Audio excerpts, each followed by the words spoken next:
All right. Overrated, underrated. I'm going to go a bit out of order here, and we're just going to lead it off with Mr. Darren Till. As he stands today, overrated or underrated? I think Darren Till is underrated, personally. I actually think he's been underrated. I think Darren Till, he deserves a little bit more hype. He's actually good. Darren Till is actually good. Yeah, he got the stank put on him by Street Judas. Easy now. Street Jesus. Jesus. It's not Easter yet. He hasn't risen. Like I said, I think he's good. I think he's inconsistent. He doesn't fight enough. He doesn't get enough headlines. It's actually kind of annoying because I think Darren Till is actually pretty good. He's in a division that has a lot of good people in it, and you really don't hear about Darren Till too much. Yeah, I mean, to be honest, I don't know. I still feel there's a potential for him to be overrated just because we still carry this hype. But what has he really shown us with like his success? Yeah, who has he beat? Look, I don't think there's enough people that know about Darren Till. That's the problem. I think there's a lot of almost every UFC person knows about Darren Till, but not many people outside have ever heard of him. And that's fair because I got to take this from the standpoint that I'm more of a dedicated UFC fan. I'm not a casual, so I guess I got to take that into account. Like, even though I've only watched like 2 Darren Till fights ever, and I watch UFC. I barely ever watch him fight. That's fair. Who you got next? All right, next on the over-under, we have a little household staple. This post Pandy, people are very concerned about their health and their well-being, so let's talk about juicing. And I'm not talking about the shit Jose Canseco does or your favorite bodybuilders on, but I'm talking about making juice at the homestead. I just got me a nice little juicer here in the Beige Keep, and I've been getting to it. But tell me, overrated, underrated? Juicing. Juicing's probably about right. I think. The fuck does that mean about right? Well, I think it's I would say appropriately rated. It's hard to say. Probably underrated in our country because we live like shit. Probably underrated. I feel like you really want to help the environment, grow some trees. Growing trees definitely it won't really help the environment at all. That's kind of a misnomer. It doesn't really help that much. But yeah, I mean, look, I'm not a huge juice fan. I used to love juice until orange juice started messing me up. I just can't drink it, and orange juice was like my favorite juice. I'm not really a huge fan of anything else. I feel you. I mean, cran grape is pretty solid, but I fucks with that apple cran. Like I said, juicing is fine. I juicing. Go if you like juice. I suggest that you actually juice your own shit. I would say that. I would say it's underrated as far as like the quality of juice that you can get if you do it at home. Oh yeah, because if you're buying juice, that shit's just chock full of sugar. Then you're barely getting real juice at all. Like, yeah, but that's the American way. Yeah, McDonald's over a salad. It's healthier. It's a more balanced breakfast. Salad from McDonald's. Ew, kill yourself. What do you got next? Last thing on the list, we talked about health in the Pandy, so let's talk about the Pandy itself. COVID-19, overrated, underrated?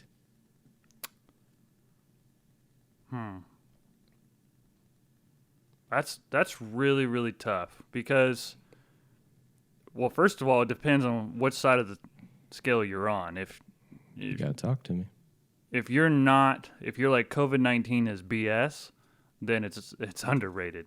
If your COVID-19 is still the end of the world, then it's overrated. COVID-19 was raw, bro. COVID-19 was real. COVID-19 definitely, if you lived in a big city, you didn't receive the health care that would have been helpful for you.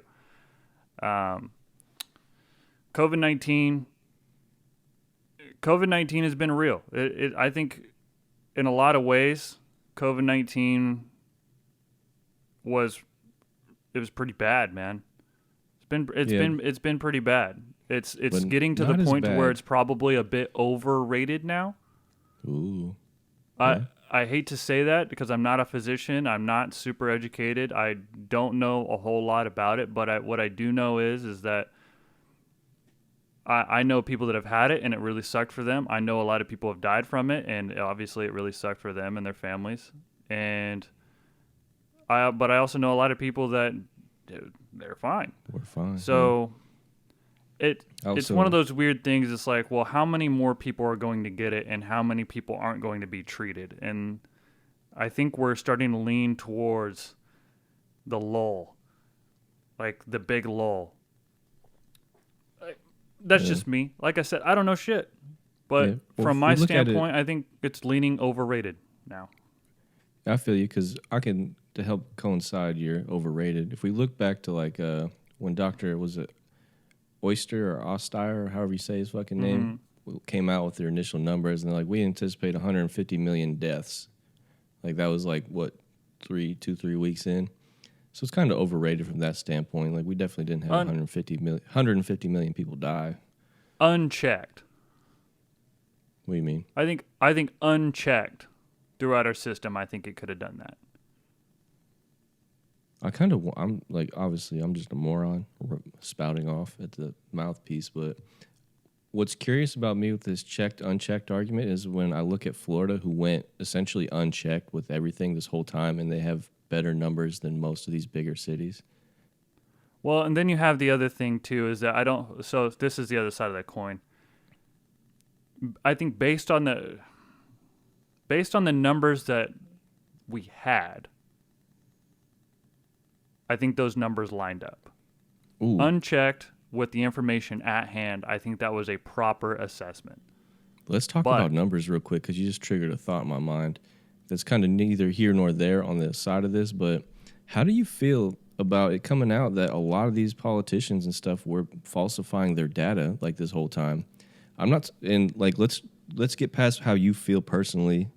I'm talking generally to everyone here about COVID-19 and all that. I'm just talking about how do you feel knowing that in the midst of a pandemic, we had government officials knowingly giving false data when that data could have been helpful one way or another. You know what I mean? I mean, Like, obviously, this is the reason why I think politicians are the most overrated thing in our country. I mean, yeah, politicians annoy the absolute shit out of me because they're not prioritizing the public. They don't prioritize the public. They prioritize their agenda, which they believe is best for the public. So I guess in a vicarious way, they actually care about the public. I feel like And I their duty actually think that, priorities list is capped off with re-election. well, it would be kind of like if you take an ideology and you were to say, like you were to say you believe that communism is the best thing for the people of this country, and I was to say capitalism is the best thing for this country, and then we did everything in our power to support that ideology. You'd be doing it for the sake of for like a good reason. You would be doing it because you think that your ideology is the proper way to live, but you're Yeah, also being incredibly dishonest in the mm-hmm. process of Because you're gonna attaining be power. omitting the downfalls of your own agenda. Yeah, and so like I said, that's how I feel about politicians. I actually don't think politicians are generally unempathetic and just complete scumbags. I think politicians have gotten, in order to get that high in political power, you have to be okay with Being a little grimy. being manipulative. Mm-hmm. You don't get to the That's top kind of of that what mountain you without are. getting dirt on your hands. And I think they are manipulative because they want something and they want it for a good reason. I think it's less about money than people say it is. Just like business, like the billionaires in the world, I think it's less about money than they say it is because I think it's the they're like, how much status and money the do they power. need? And it's like, well, it depends on what you're trying to do. Well, it depends on who you're competing with. Like, even if it is within your own mind, like, if I'm competing against Joe Big Stacks over here. It doesn't matter how much money I got or what I can do with it. I'm just trying to get more than you, or I want more influence than you, or more power than you. Right, but for what purpose? Oh, that's intriguing. I know. See, I'm like a terrible person to talk about this because I don't have like these financial ambitions. I have like a lot of life experience ambitions, so I don't really understand the mindset that I feel it would take to be a big business CEO or like a politician. So I don't think that way. Elon Musk is one of my favorite examples of this, right? Because Elon Musk, right, makes crazy, crazy, crazy money. But why does he want to make crazy money? Well, it's because he's trying to establish a viewpoint that he has on the way the world should be, right? Like when he says that he didn't design the Model S to be the perfect car for you. He designed the Model S to be the perfect car for him, right? Yeah. And it sounds selfish, but it's his idea of the perfect car. And his idea of the perfect world is to be environmentally conscious and to move away from fossil fuels so that we don't get put in a bind and to eventually leave this planet and go to another one and start our life somewhere else. Occupy Mars. Right. So, like, if you're going to say Elon Musk doesn't need that much money, well, he does to do the things that he wants to do, which you shouldn't prevent him from doing that. Like, you can't say he has too much money because he doesn't need to do that. Well, that's not necessarily the pursuit of happiness idea, right? Yeah. So, like I said, when it comes to politicians, it's like, well, yes, they want power, right? They all want as much. They want to have this big power grab, right? But why do they want that power? Why do they want the power? What do they want to do with it? And we often try to say that they want to destroy the country, right? I lean right, but I don't think the left is trying to just destroy this country. I don't think they're trying to hand it to China or something crazy like that. I don't think there's this big overarching I'm not on hive mind plan. The global elite. Yeah, I don't think that exists. I don't think the Republicans are trying to keep people poor. The party that is all about free market and making money wants people to have no money. Yeah, it doesn't really make sense. So that's what I'm saying. Like, they all have an idea of what they're trying to do, and they'll do anything to get it. But it's like they're not trying to do that just so that they just fund themselves. I mean, in my mind, I feel like these are legacy people. Yeah, to go on with what you're saying, I feel the climb to power, the pursuit of the power, it starts off with good intentions. You know, like what I think is beneficial to these people, like in whatever district that I may be running for, my city council, yada, yada. And then I feel as they go along in their careers, it becomes more about continuing the career and you start letting things slide. So it's like, well, I could stand up on this personal moral standpoint that I had, but it'll be risking my reelection or maybe my progress onto this council or that board. You know what I mean? So I'm going to let this one slide now. I'm going to hop on this agenda because I know that I'll get the backing or the support to get me to this position, and then I'll come back to that once I'm at that level of power. Well, then we keep snowballing that and snowballing that and snowballing that. Now we're sitting possibly in Congress. We're sitting possibly in the House of Representatives, and we're looking back and saying, well, I got here going against the things that I morally believed in to get here, but I did it for the pursuit of getting here. I feel like that's got to happen a lot. Let's have a fun little experiment. Like, it just came to my head. Okay. So right now we're doing something, right? We're doing something. Why do you want this podcast to succeed? Well, yeah. Okay. I won't say I don't, but yeah. And in what way would you measure the success of this podcast? Firstly, I'm going to do it by enjoyment. Because if I didn't enjoy sitting, like, you know, you're the best homie I got in this world. So if I didn't enjoy sitting down and just chopping it up with you, I wouldn't want to do this anymore. Right. But then on the other half of things, I would like this to, you know, if it could financially sustain the life that I'm used to living, that would be highly successful to me. So if you were making let's just say that we made $2 million Oh, dang. in a year on this podcast. What would be your motivation to continue at that point? Because you had already gained, that would be more money than you had ever expected to make. Yeah, if we Right. let's say like you put, this podcast puts $1 million in my bank account in a year. Yeah. At that point, I'm only going to keep going as long as we still enjoy doing this. What would bring enjoyment, though? What would be your purpose is what I'm trying to get at. What would be your purpose for continuing? Because you're going to make more money, right? Yeah. If you made $1 million the previous year and you can keep make doing more. it, you're going to keep making money. So why would you keep doing it outside of just enjoying sitting across from me? Because the amount of stress that we'll be under if that ever occurs is going to be much higher if we're making that much money. Yeah. Well, if we get that much money, we won't be doing this. We'll be co-located and chopping it up probably in the pool house or wherever the studio might be. You know what I mean? Yeah, but I guess the point I'm trying to bring is that I have a personal mission when it comes to this podcast, and that's I actually want to provide people with my opinions because I actually think that my opinions are pretty good. Okay. In much of the same ways that a politician wants to perpetuate their agenda, is I'm trying to perpetuate my agenda. I'm trying to have influence for real because I actually think that I see these issues in the world, right? I see, I see popularity, right? Like Janet Jackson. That's a great example. Like, why in the hell would I talk shit about Janet Jackson? What is my purpose with that? Well, to let It's you know just that. fun.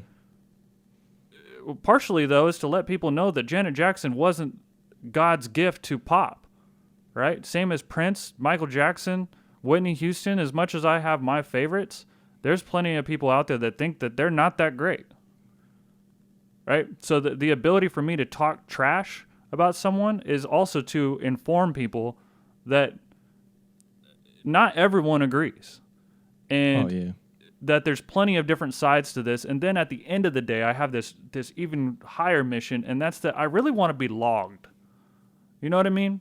And that's kind of a crazy thing. You know that I care about legacy. I really like that if YouTube exists in 50 years, right, and I die 45 in 45 years, Yeah. that people will still be sitting around and be like, "Hey, we can watch Chris on fucking YouTube." Well, that's one of the big reasons also why I'm doing this, because I would just like to have this forum, I guess, that you call it, to where, one day kids, grandkids, great-grandkids can look back and, like, actually know who their ancestors were. Like, how did I think? How did I talk? How did I act? More than just a story. Like, you can go back and see great-great-grandpappy on here talking shit on this hard drive. You know what I mean? Right. And my point to this whole thing, right, and this sounds like a crazy tangent. My point to this whole thing is that nobody starts out, Joe Biden didn't start his political career for the sake of making a lot of money and tearing this country apart, right? There's a lot of people that would say that, and the same with Donald Trump. Donald Trump was all about making money. But do you think that he's all about making money? Like, it looks that way, but is he all about making money? Why does he need more money? I feel like Donald Trump's sad. So then you can get in the psychology of it and wonder: is he hurt on the inside? Does he need reaffirmation? Sure, all this shit exists, right? We've seen this. Like Michael Jordan wants to be the best, Kobe wants to be the best, right? We see it all the time, but there's always more to it than wanting to be the best. Like Tiger Woods also was on a mission to prove that black athletes belong in golf. Yeah, right. It wasn't They just all have about his these own personal success. And then you see huge success among people when they have kids. Why? Because they're trying to lay out a foundation of morality and the way you should live life to their kids. They're trying to set an example, trying to show what they can aspire to. We tend to have an actual mission besides just hoarding cash, right? Yeah. Or just trying to make the world burn. You don't become president of the United States because you just want to fuck everything up. No, like that doesn't even make sense to me. I don't know who's saying that. But people do. And it literally happens all the time. Oh They yeah. have a reason to be there, just like you have a reason to be here. Like it or not, it's not just about making money. Because if it's just about making money, then we ain't never gonna make it. You know what I Well, mean? if it's just about making money, I wouldn't be sitting here because I can make a lot more money not doing this. You know what I mean? For And as the time being. and I don't just want to hurt people's feelings. Like I love hurting people's feelings in a way. I mean, I'm kind of, was it masochistic? Is that the word? In a way, I'm a little bit masochistic, I guess, and I like it when people are like, "Ooh, I don't like the way that feels," but I also like to give that because throughout my childhood, I had a lot of those moments where I didn't like the way it felt, and I'm not trying to get revenge. I'm trying to show people that I learned a lot From those from moments. having this attitude. I got to where I am because I had a lot of shit talk coming my direction. Oh, I feel you. So And I'm the same way. I got bullied a decent amount as a kid, and most people like look at me today and wouldn't think that. So like I know what it feels like to get your feelings hurt. You know what I mean? right. But when I think of doing this podcast, I just think of like what you said. I want a forum that I can pass on, so legacy, I guess, in a sense. I enjoy doing it. It's fun to me, and I like the idea that we're here giving our opinions. We can be lighthearted. We can poke fun. We can talk shit. We can kind of keep it. The intent is good, even if we are like poking fun at this and that. It's probably, it's good to get poked at. It's good to get challenged. But in my mind, hopefully there's like-minded people out there like myself who just enjoy passing the time, maybe listening to the nonsense that we're spewing out here. And that I makes actually me really feel like good. that there's people that like Janet Jackson so much that they were going to call me trailer trash like that dude did. Yeah, that's like- fun. Like, that doesn't bother. You know what I mean? Who cares if he calls you trailer Not at all. trash?